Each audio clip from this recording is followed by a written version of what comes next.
Bueno, vamos a continuar entonces las clases del ciclo de glaucoma con la clase de tomografía de coherencia óptica del nervio óptico y la capa de fibras nerviosas. Y bueno, le agregué a la portada de los tapabocas, muy importante para que los usemos ahorita durante esta pandemia. Entonces vamos a hablar un poco de la evolución de este estudio imagenológico. Apenas en 1991 es que se empieza a realizar la primera imagen de OCT in vitro de la retina, pero no es sino hasta 1996 cuando se implementa o se diseña por primera vez un aparato que ya utilice para usos oftalmológicos la tecnología del OCT y se hace comercial en este año. Poco a poco, a medida que pasa el tiempo, va mejorando las generaciones de OCT hasta aproximadamente el 2001-2002, como vemos acá, donde se inicia la tercera generación del OCT, que es la llamada Stratus, y después veremos las diferencias con las primeras, y se hace comercial en el 2006. Y bueno, posteriormente vemos cómo ha ido avanzando la tecnología de este estudio hasta, por ejemplo, el 2014, cuando uno de los avances más recientes de la tecnología OCT, pues saca al comercio el OCT que permite hacer angiografía OCT. Entonces vemos así como la evolución de la línea de tiempo, la evolución de la calidad de las imágenes. Vemos aquí una imagen de la primera generación de OCT, posteriormente la segunda, ya el dominio espectral, y tenemos aquí una imagen de lo que sería una angio-OCT, entonces cómo ha ido evolucionando esta tecnología. También sabemos que existe OCT que se utiliza intraoperatorio y permite ver imágenes en 3D intraoperatorio, y tenemos aquí cuáles son los modelos de OCT existen y que han salido al mercado. Como habíamos dicho, pues el primer tipo de OCT que fue de la casa Zeiss era el OCT Stratus, y este utilizaba como tecnología el dominio temporal, que tenía una velocidad de scan de 400 aproximadamente scans por segundo y una resolución de 10 micras. De este tipo de aparato, pues no salió ninguna otra generación, porque la siguiente generación ya es el Cirrus OCT también de la casa Zeiss, que como vemos tiene una velocidad muchísimo mayor de scan, de 27.000 scans, y con una resolución también mejor de 5 micras. Este tiene pues una segunda generación, y como vemos a medida que pasa el tiempo han ido diseñando otras máquinas de otras casas como Heidelberg, Topcon y Optoview, que tienen también muy buena resolución en micras y muy buenas velocidades de scan. Y tenemos aquí los modelos de OCT que permiten hacer angio-OCT. En cuanto a su evolución, no de tecnología, sino de importancia, vemos este gráfico que describe el número de publicaciones en el eje Y y en el eje X, los años a partir del 91, que fue cuando se publica por primera vez el uso de OCT. Como vemos, el color verde de las barras representa la oftalmología. Entonces, desde el 91 que empezó esta tecnología hasta el 2014, vemos cómo es exponencial el crecimiento de las publicaciones científicas que utilizan OCT en oftalmología principalmente, y como vemos los demás colores en otras especialidades también. Es decir que con pocos años de evolución este estudio ha ganado bastante importancia científica. Tenemos aquí una copia de lo que fue el primer reporte de uso de tomografía de coherencia óptica. Como vemos aquí la fecha fue en el 91, y el responsable de esta tecnología es David Huang, como lo dice allí el primer autor. Ellos estaban buscando una tecnología que permitiera evaluar la retina con un menor tamaño del equipo y un menor costo para la misma. Entonces utilizan láser de femtosegundo y la tecnología de interferometría para lograr esto. Vamos a hablar un poco de lo que significa cada sigla, su definición. Como vemos, la O viene de óptico porque la fuente de luz pues es luz en el espectro infrarrojo entre 830 y 840 nanómetros, y por esto es óptico, porque utiliza luz. La C viene de coherencia, y luego vamos a explicar con un gráfico qué significa que la luz sea o no sea coherente. En el caso del OCT emplea una luz de baja coherencia y utiliza la interferometría para poder interpretar los resultados. Y finalmente la T es de tomografía, que realmente no significa que esta tecnología utilice tomografía como tal. Si recordamos, la tomografía utiliza rayos X y aquí estamos hablando de luz infrarroja. Sin embargo, ya que para el momento en el que sale esta tecnología, pues la tomografía estaba bastante de moda y permitía hacer secciones transversales de los tejidos, David Huang dice que le pareció muchísimo más, entre comillas, sexy utilizar el término tomografía que el término ultrasonido para la época, pero simplemente por el tipo de cortes que realizaba, más allá del principio como tal. Entonces, en cuanto a los fundamentos físicos, ya habíamos hablado que este estudio utiliza luz como fuente para realizar los cortes. Vemos aquí un recordatorio de que la luz pues, es una onda que tiene longitud, es decir, de un mismo punto a otro en la onda hablamos de longitud de onda, amplitud en cuanto a la elevación de cada una de ellas, y tenemos crestas y valles, pues que van a formar un ciclo completo entre una cresta y otra. Como vemos aquí el espectro electromagnético, sabemos que el tipo de luz que utiliza está justamente en el espectro infrarrojo, es decir, aproximadamente 800 nanómetros. Como habíamos dicho, vamos a explicar de qué se trata que esta luz sea coherente o no. Pues las luces coherentes, como vemos aquí en el ejemplo de la izquierda, de lo que proviene el láser, son ondas de luz que coinciden, todas las que emite esta fuente de luz, que en este caso es el láser, en sus crestas y en sus valles. Es decir, no importa la amplitud de las mismas, la longitud siempre es igual y por tanto coinciden todas exactamente. Y esto es lo que hace una luz coherente y permite que se disipe menos la cantidad de luz, que la intensidad sea bastante fuerte y otras características del láser. En cuanto a incoherente, vemos que son pues, emitidas en diferentes longitudes y por tanto sus crestas y valles no coinciden. Esto hace que se disperse muchísimo más la luz y esto es lo que tendría, por ejemplo, un bombillo incandescente. Para este estudio sabemos que la luz es de tipo coherente, como el ejemplo de la izquierda. Y el principio que utiliza para interpretar los resultados es la interferometría de Michelson. Como vemos en la izquierda, es un ejemplo de este fenómeno físico, en el cual la fuente de luz, que en este caso es un láser, es dividida por un haz que permite que una pues, de las divisiones vaya a un espejo y la otra a otro, y después el rebote de ambas divisiones de la luz pues, es interpretada en una pantalla en cuanto a su patrón de interferencia de un espejo a otro. Pero cuando estamos hablando de OCT específicamente para retina, tenemos aquí otra vez la fuente de luz, el haz divisor, y uno de estos rayos va a ir a un espejo de referencia, pero el otro va a ir al sujeto que va a ser examinado, es decir, a la retina del paciente. Y después la interferencia entre estos dos rayos pues, va a un detector que va a permitir establecer los resultados de diferentes maneras.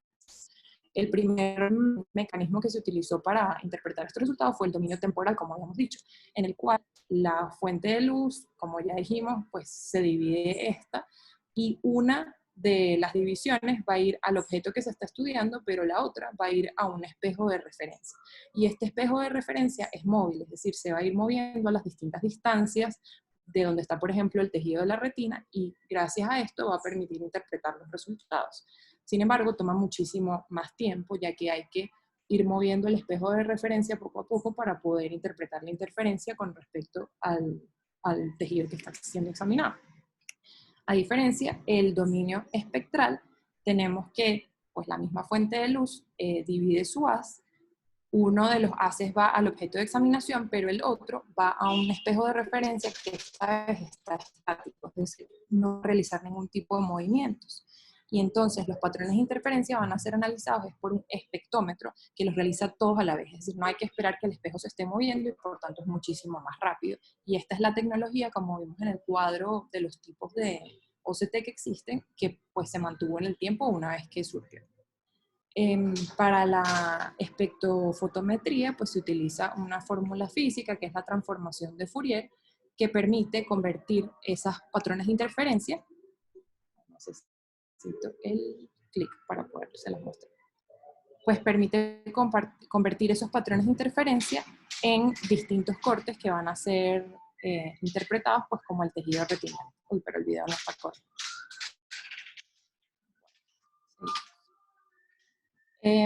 Vamos a repasar un poco las diferencias básicas entre el dominio dominio temporal y el dominio espectral. Como habíamos dicho, el dominio temporal, que está a mano izquierda, genera scans muchísimo más lento que el dominio espectral, que está a su derecha. Entonces, en el dominio temporal tenemos que el espejo de referencia es móvil, y como hay que esperar que el espejo se mueva, pues apenas se generan 400 scans por segundo.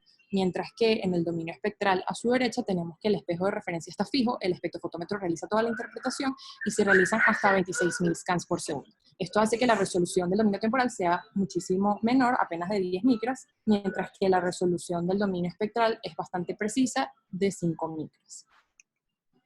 En cuanto a los tipos de scans que se pueden realizar, está el scan tipo A, y en este aspecto tenemos que se parece mucho al fundamento del ultrasonido.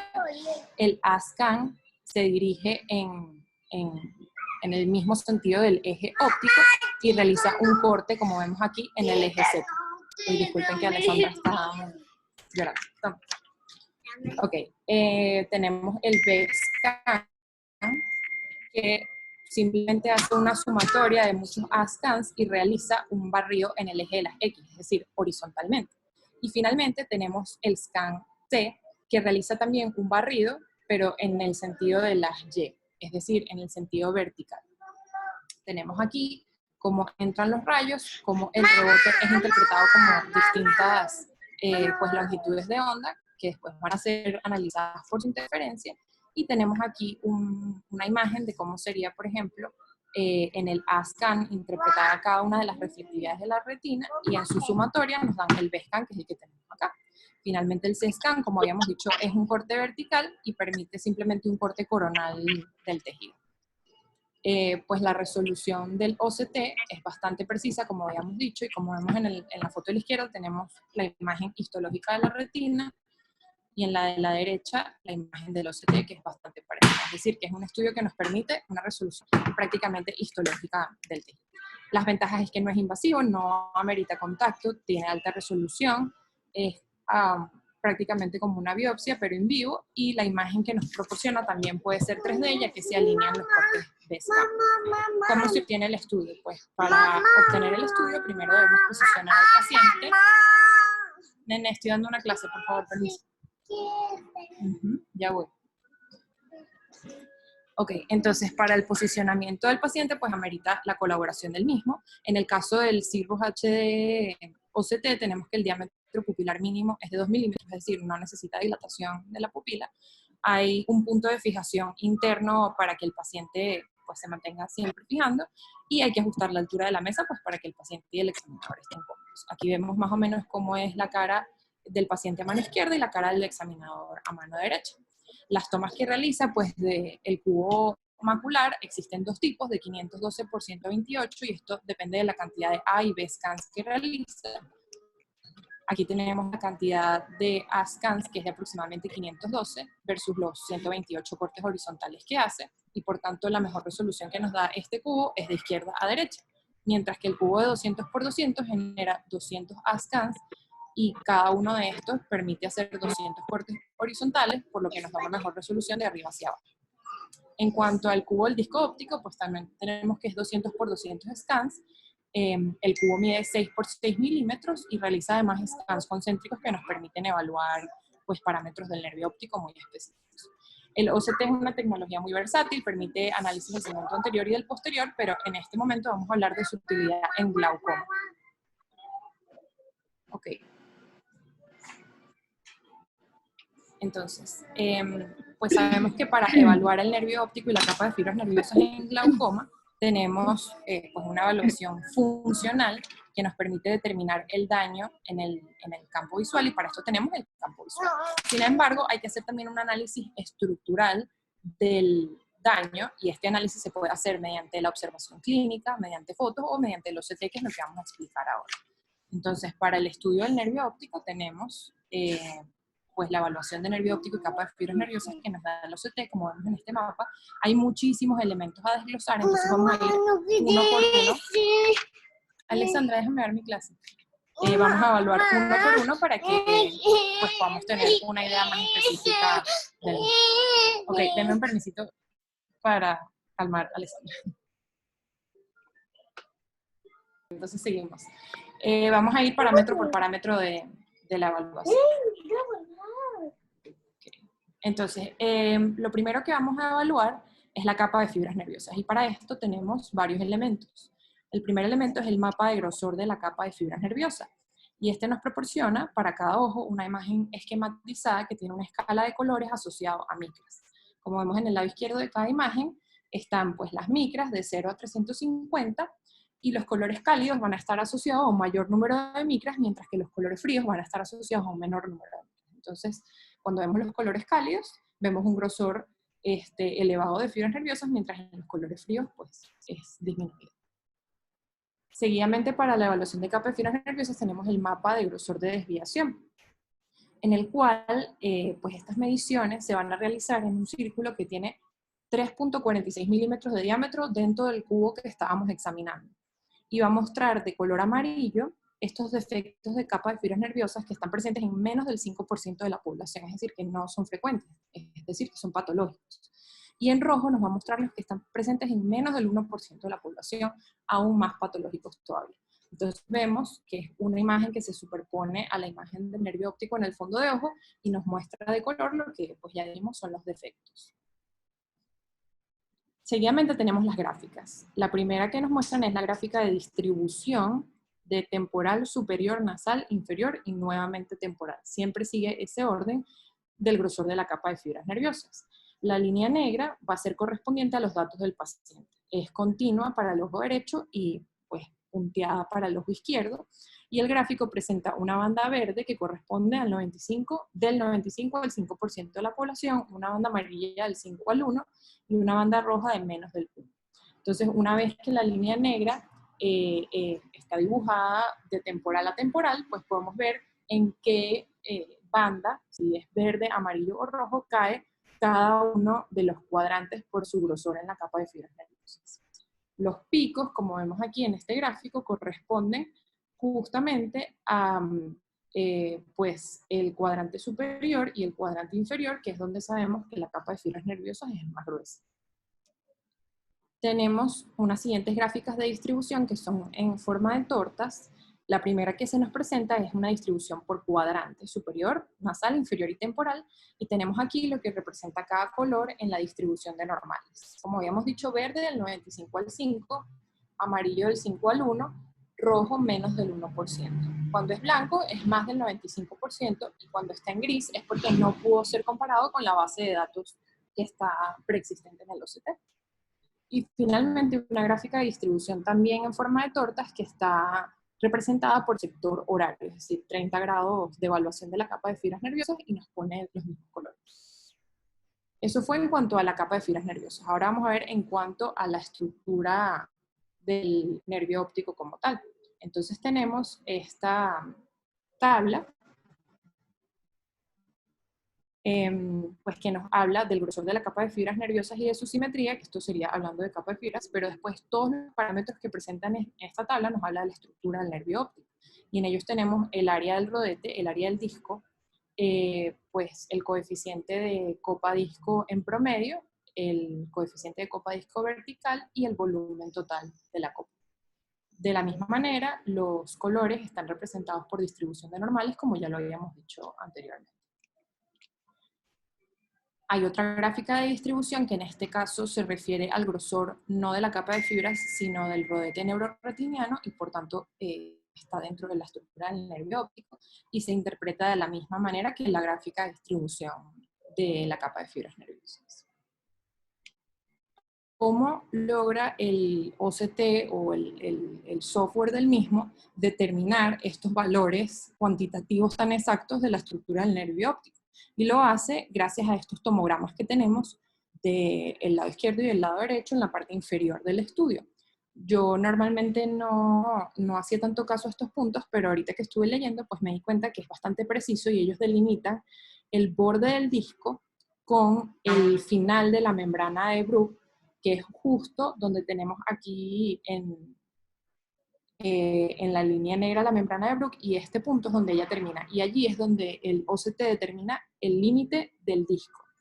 Y el límite de la copa, o el borde de la copa, lo determina con la membrana limitante interna, que está señalado aquí en rojo, y vemos aquí este puntito.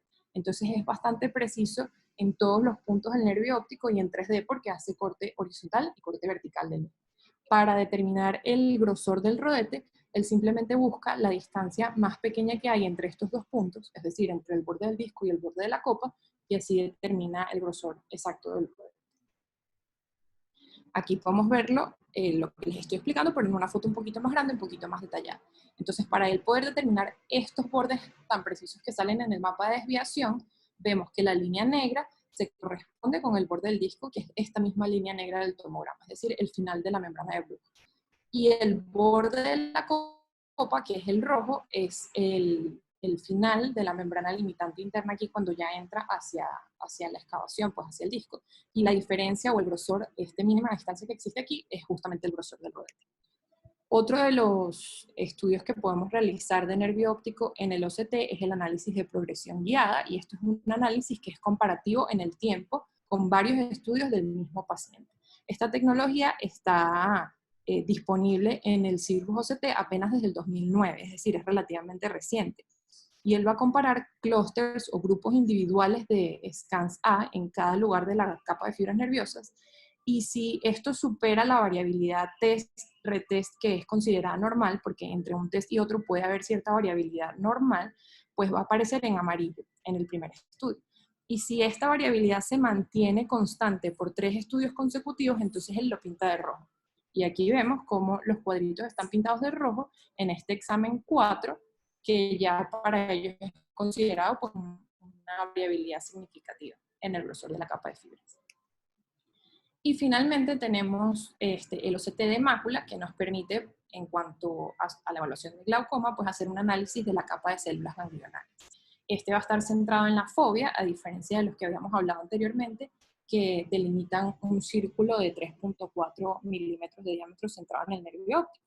Y esta va a analizar un área de 3 milímetros a partir de este centro de la fobia. ¿Y qué va a analizar específicamente? Va a analizar el grosor de la capa de células ganglionares más la plexiforme interna de ambos ojos. Y tenemos, al igual que para el nervio óptico, pues un mapa de grosor con una escala de colores cálidos y fríos que representan el grosor en micras, un mapa de desviación que está sobrepuesto a la imagen del fondo, que también nos habla en color amarillo de variaciones que están presentes en menos del 5% de la población y en rojo en menos del 1%, una tabla que esta es mucho más pequeña con el promedio y el mínimo grosor para cada ojo, y unas gráficas con un aspecto más o menos de torta que distribuyen pues, el grosor de la capa de células ganglionares en 6 sectores. Entonces, ¿cuáles son las fuentes de error que podemos tener al interpretar un OCT de nervio óptico y de células ganglionares cuando estamos estudiando glaucoma? Pues la primera fuente de error es la base de datos normativa que tiene el aparato, puesto que, por ejemplo, para el Cirrus OCT fue una base de datos tomada de apenas 284 pacientes sanos, y el rango de edades de estos pacientes era entre 18 y 84 años, lo que hace que todos aquellos pacientes que queramos evaluar que tengan menos o más de esta edad no nos van a aparecer en gris porque no hay datos que se puedan comparar con ellos. Esta población está distribuida aproximadamente en 43% caucásicos, 24% asiáticos, 18% africanos, apenas vemos un 12% de hispanos, o sea que para nuestra población quizás no es el mejor patrón de comparación. La refracción de los pacientes que se utilizó como base de datos era de menos 12 dioptrías a más 8 dioptrías, por tanto, aquellos miopes altos de más de menos 12, pues no van a ser evaluados correctamente con esta base de datos. Y tenemos un punto importante que es la pérdida fisiológica de la capa de fibras nerviosas. Con la edad hay una pérdida que se considera normal en la capa de fibras, y esto fue limitado de aproximadamente menos 0.52 micras al año en el rodete superior y de menos 1.35 micras al año en el rodete inferior. ¿De qué nos sirve esta pérdida fisiológica? Pues si son pacientes que realmente no podamos evaluar con la base de datos, pues sí podemos hacer una evaluación comparativa dentro del mismo paciente, es decir, tomar un OCT de base o inicial, seguir tomando OCT seriados y podemos ver si la pérdida de la capa de fibras nerviosas es fisiológica dentro de ese mismo paciente o no. Otra de las fuentes de error, que ya pues depende un poco más de la calidad del estudio, es la intensidad de la señal. Sabemos que para el OCT va de 0 a 10, las mejores señales se consideran mayores a 8 y el mínimo aceptable para interpretar OCTs de nervio óptico y pues de la capa de células ganglionares es de 6. Y aquí vemos dos imágenes con una de la izquierda muy buena señal y una de la derecha muy mala señal, que puede darnos errores de interpretación.